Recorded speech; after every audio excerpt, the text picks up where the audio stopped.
Secret of subconscious episode 1ಗೆ ನಿಮ್ಮೆಲ್ರಿಗೂ ಸ್ವಾಗತ. ದುಶ್ಚಟಗಳು ಒಂದಲ್ಲ ಎರಡಲ್ಲ 15 ವರ್ಷ ನಶೆಯ ಬ್ಯಾಡ್ ಹ್ಯಾಬಿಟ್ಗೊಳಗಾದವರು ಕೆಲವೇ ದಿನಗಳಲ್ಲಿ ಪರ್ಮನೆಂಟ್ ಆಗಿ ಅದರಿಂದ ಹೇಗೆ ಹೊರಗಡೆ ಬಂದರು ನೋಡಿ.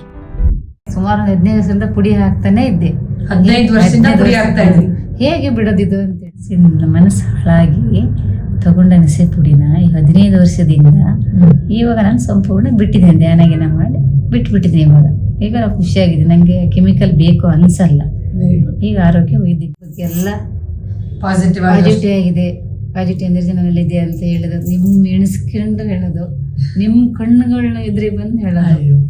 ಈಗ ನಶೆ ಡಬ್ಬಿ ಎಲ್ಲ ಕೊಟ್ರೆ ಅದನ್ನ ತಗೋಬೇಕು ಅಂತ ಅನ್ಸಲ್ಲ. ಅದು ಥ್ಯಾಂಕ್ಸ್ ಹೇಳ್ತೇನೆ. ನಾನು ಥ್ಯಾಂಕ್ಸ್ ಹೇಳ್ತೀನಿ. ಅಡಿಗೆ ಮನೆಗೆ ಇಟ್ಟಿದ್ದೀನಿ. ಅದನ್ನ ಅಡಿಗೆ ಮನೆ 15 ವರ್ಷ ಅಡಿಕ್ಟ್ ಆಗಿದ್ದನ್ನು ಬಿಟ್ಬಿಟ್ಟಿದ್ದೀರಾ? ಬಿಟ್ಬಿಟ್ಟಿದ್ದೆ ನಾನೀಗ. ಅಂದ್ರೆ ಅಲ್ಲೇ ಮುಂದೆ ಇದ್ರು ತಗೋಬೇಕು ನಮ್ಮನೆ ಒಬ್ರು ಹಾಕ್ತಾರೆ, ಆದ್ರೆ ಅಲ್ಲಿ ಸೈಡ್ ಇದೆ. ಅದಕ್ಕೆ ಥ್ಯಾಂಕ್ಸ್ ಹೇಳ್ತೀನಿ. ನೋಡಿದ್ರಲ್ಲ, ಮನಸ್ಸಿನಿಂದ ಈ ಚಮತ್ಕಾರ ಸಾಧ್ಯ ಇದೆ. ಇದೇ ಥರ ಸಾವಿರಾರು ಜನ ತಮ್ಮ ಬ್ಯಾಡ್ ಹ್ಯಾಬಿಟ್ಸಿಂದ ಹೊರಗಡೆ ಬಂದಿದ್ದಾರೆ. ಬಟ್ ಅದು ಹೇಗೆ ಸಾಧ್ಯ ಆಯಿತು? Let's understand the secret of subconscious. ನೋಡಿ, ನಮ್ಮ ಮನಸ್ಸಿನಲ್ಲಿ 2 ಭಾಗ ಇರುತ್ತೆ ಅಂತ ಮೊದಲು ತಿಳ್ಕೊಳ್ಬೇಕು. ಒಂದು ಜಾಗೃತ ಮನಸ್ಸು, ಇನ್ನೊಂದು ಸುಪ್ತ ಮನಸ್ಸು. ಸೊ ಯಾವಾಗ ನಾವು ಈ ಸುಪ್ತ ಮನಸ್ಸಿನ ಬಗ್ಗೆ ತಿಳ್ಕೊಳ್ಳೋಕೆ ಶುರು ಮಾಡ್ತೀವೋ ಆಗ ನಮ್ಮ ಬ್ಯಾಡ್ ಹ್ಯಾಬಿಟ್ಸಿಂದ ಮತ್ತು ಹಲವಾರು ನಿಗೂಢ ಕಾಯಿಲೆಗಳಿಂದ ಹೊರಗಡೆ ಬರೋಕ್ಕೆ ಸಾಧ್ಯ ಇದೆ.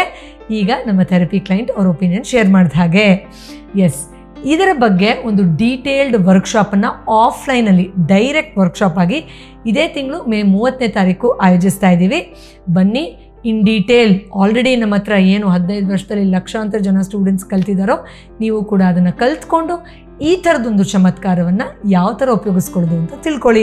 ಡೀಟೇಲ್ಸ್ ಇದೆ ಡಿಸ್ಕ್ರಿಪ್ಷನ್ಲಿ ಮತ್ತು ಕಮೆಂಟ್ ಬಾಕ್ಸಲ್ಲಿ. It is a live offline event on May 30th from 2 to 6.